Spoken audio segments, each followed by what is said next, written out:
here. Nice to be here.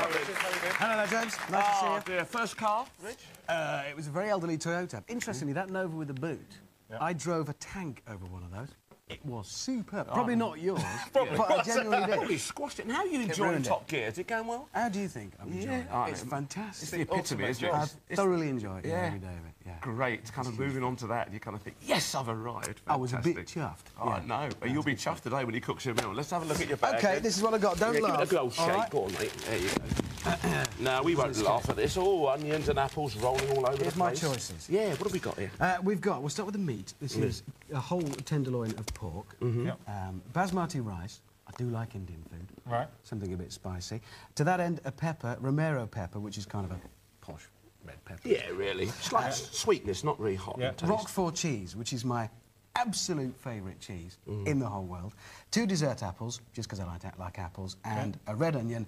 For no reason other than it seemed a good idea. Absolutely. At the time. And it looks all blended. How much did you spend on that then? £7.30. Wow, good bistro bag. What do you think, Chef? We'll stick it all in the microwave and talk cars, I think. Excellent. That's a bit. I can do that. Big car fan there, the boys. He's got all sorts of cars. And I'll tell you what, and your mate's pretty hot in the old car department, isn't he?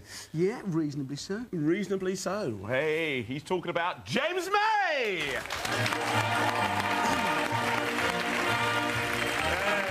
Pleased to meet you, Hammond and Antony. So, what do you think of Richard's tasting cars, then? Do you... Well, he does his best, you know, yeah. His ideas are very good, but the cars he ends up with are rubbish. Oh! Having a bit of a dig. I think you want to win this Ready, Steady, Cook, then, didn't you? I will win this Ready, Steady. You will, then? No, that's a killer. Let's get on with it. Said that. Have a look. Fantastic. I want to know about his taste in a minute, Rich. You'll have a chance. That's his taste. There we are. Let's get rid of that. Oh, now, what have we got here? Some guinea fowl or something? This is guinea fowl breast. Yeah. I like gamey flavours, but I don't actually like having to shoot it myself. You can get that ready-made. Parmigiano Reggiano, my favourite Italian cheese. Leeks, probably my favourite vegetable. Potatoes. Let's qualify that. Leek. Yes. Leek. Yeah. In the singular. Chilies. Too. Sprouts, which I like because I think sprout is essentially a very funny word. And sprouts are seasonal, and it's the sprout season. Yeah, so absolutely perfect. How much did you spend then, James? Well, I splashed out a bit, £7.49. Right, you guys have a bit of a think, and I'll come back and see. Okay. Right, James? Lovely. Now, Richard, what's James going to do for you? I know. I am. I think she mentioned Indian food. I think what we'll do is like a tikka masala. Using the pork. It's a very good start. With some of the rice. Yes. The other part of the rice, I think we'll do a rice pudding, but spices like cardamom and that sort of thing, vanilla. We'll do a salad using some of the apple and some of the... Roquefort. We'll do a soup. We'll soup with red onion, classic French onion soup with Roquefort cheese crouton. And we'll do a baked apple and ginger sponge pudding. Wow. Do you know I was going to suggest it exactly the same? I know. But it would take you 3 days. That's fantastic. You sound good. Is that possible? Oh, I'm very happy with that. Lovely. Well done. We'll see if he can produce it shortly, ladies and gentlemen. But let's see what Anthony's got up his sleeve for James here. Well, a lot of sprouts. We're going to stuff a guinea fowl. Not with sprouts. We're going to do leeks, a little bit chilli, a little bit herb, and roll like a roll. And then the other one, I think I'll make just a little, almost like an escallop. Oh, lovely. So show people that they can cook chicken or guinea fowl, any of that sort of thing, really quickly. And I'm going to make a sort of soup with the legs and some veg. And I'm going to do some Parmesan crisps with that. Lovely. It's good. Fantastic. Right, so lots of things are stuffed. And how does that sound to you? Foreign language, really, but I'll give it a go. Nothing fancy. Good. Well, they better produce that foreign language or that foreign food in about 20 minutes when I say, ready, steady, cook. And off we are. OK, ladies and gentlemen, pork tenderloin. Lots of us see it in the supermarket. We're a bit wary of it, you know. It has replaced Vilvo pork in a bit of a big way, I think. More recently, people are a bit more comfortable with it. James has got a couple of really nice ideas. What about guinea fowl? You see guinea fowl again in your supermarkets and your butcher. You're a bit wary because it's game. Angie's going to kind of demystify the whole thing and come up with some cracking recipes. Right, what are we going to start off with then, Chef? Right, if you can peel one of those apples, there's chopping board. OK, and let's get your peeler up here for you. There you are, one peeler here, mate. It's longer than everybody else. That's my line. OK, let's have a look there now. We've got the rice, which is... Rice this is the rice pudding? Yeah, we're going to have to get that on first. OK, So and would you normally use basmati rice? It's got that lovely sort of nutty... Pudding rice normally, eh? Yeah. Not normally this. And what do you think of things like ground rice? Is that something that you'd probably use, You can James? do, but it goes like a thickened, sort of more like a porridgey sort of thing. Yeah, doesn't a bit it, like really? a semolina, Yeah, really, exactly. isn't it? Now, the rice OK. I'm going to leave just a little bit of plain. I'm going to flavour that with a bit of cardamom. OK, here we are, Chef. Did you I'll want get this the old apple to cardamom. look nice when it's peeled? Just be, or just be peeled, without mate. the peel on? Just be OK. peeled. That's that. Right. And you want to smash them a bit, the old cardamom, do you? Yeah, if you can break those down over there. OK. And that goes in that middle pan. Yeah, I'll just give that a little bit of a little smash there. All right, and do you want the cardamom in the sweet one or the savoury? And the savoury one, that's the middle pan. There you go. Lovely. So that's Done that. that now. All right, then. We've got lovely... Oh, yeah, he's done the apple. Excellent. Now, what else do you want with that, James? OK, we're going to French onion soup next. So a little bit of garlic, if you could do. Oh, Just yes. go, peel 2 cloves of garlic. We'll just put a tad of lemon on there just to keep that nice. Oh, there's a bit...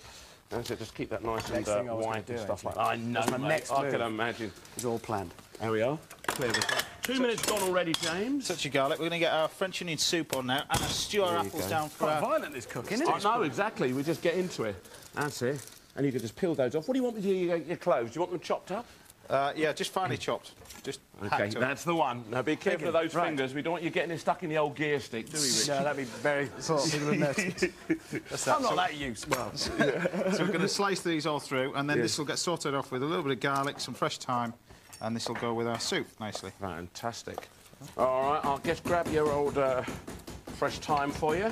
There you go, Chef. So the secret with French onion soup is you must cook the onions really, really well first to get Yeah. the colour, the colour in your soup. And do you actually put sugar on them or not in order I to kind of don't. enhance I them? don't. You can do. Some people do. Sometimes it's well, not so much with the red, but with the white onions, it's nice, isn't it? just Have that. I'll come back and see you. Straight in there. OK, now, Antony Hey. told you about an escallop of guinea fowl. Now, 3 minutes gone already. What does guinea fowl taste like? A lot of people are frightened because it's game, but it's not that strong in flavour, Well, it's is not it? really game. It's all domesticated nowadays, really. It's a bit stronger than chicken. I mean, I think a lot of chicken's so very bland nowadays that it makes just a nice change. Pay a little bit more. I suppose you'd say it's a cross between a pheasant and a chicken, really. Yeah, absolutely. And cost is not that much. I know the pheasant is the cheaper because they're easier to rear, but guinea fowl just offer you a bit more quality. Yeah, I think pheasant, you're always going to be looking at the fact it has been shot. You know, it's not been reared. It is a wild bird, but therefore with wild birds you're going to get some that are as tough as old boots and some that are really tender. Fantastic. James has done a good job grating that cheese. He is. He's isn't doing he? fabulously. He's right there. So what was your first car then, James? Mark 1 Vauxhall Cavalier Oh, wow. with a dented door and 108,000 miles. Whoa. And did it chuckle along or did it really go because it had a bit of guts in the old engine? Chuckled, Chuckled. I'd say, yeah. Yeah. It was rubbish, actually. And did you ever buy another Vauxhall car after that? Yeah, the next car I had was a Mark 1 Vauxhall Cavalier. Wow. With about 102,000 miles on it. But it was blue. And do you remember how much you paid for these cars? Yeah, the first one was £600 and the second one was a bit more expensive, about £610. Wow. It's quite a lot for a year ago. Do you know what he means by that? Roughly. Yeah, just sort of take that off there. wrong Just a one, few of those leaves and that's it. I think he's going to grate them down anyway there, James. Yeah, I'm going to grate some of them. I OK, need some of them whole. 15 minutes. Right, I've put my leeks and my herbs in here. Yeah. Ains. And you can stuff them with anything normally? Yeah, I Anthony? love stuffing it with a bit of... Oh, actually, I tell you what, give us a little bit of that parmesan. Let's put a bit of that palmy inside. OK. A nice idea. I'm just going to... I'll get a nice pan off you nice and hot so you're ready for Yeah, that. that'd be grand, yeah. OK, here we are. Yeah, a little bit of cheese would be nice, actually. Think about I know, it's going to create a little bit of the glue too, isn't Yeah, it? we Kind of stuff seal that that up like that. beautifully. that. Keep that aside for later. OK, chef, lovely. Uh-huh. And then I'm Now- going to fry that in the pan. Oh, I should check Okay. the saucepan. Yeah, I mean, guinea fowl. Guinea fowl is a good old product. I'm going to just move that over the... OK, chef. Right, we're going to grate a bit of this as well, if you could. Lovely. And What do you want that? Grate in a bowl, Anthony? please, yeah. And you're going to squeeze that out for the old... Yeah, with a creek. OK. For the what? What's it going to go... It's called a creek, Haynes. A creek. C-R-I-Q-U-E. It's a French word, and it's What does it mean? basically a sort of posh rosti, really. Oh, I see. It's got... normally we'd use creme fraiche, Yeah. but we're going to use just yoghurt, as we haven't got any creme fraiche, Lovely. and eggs. And would you cook herbs. like this at home, James? Because you're a bachelor, aren't you? You like the free life.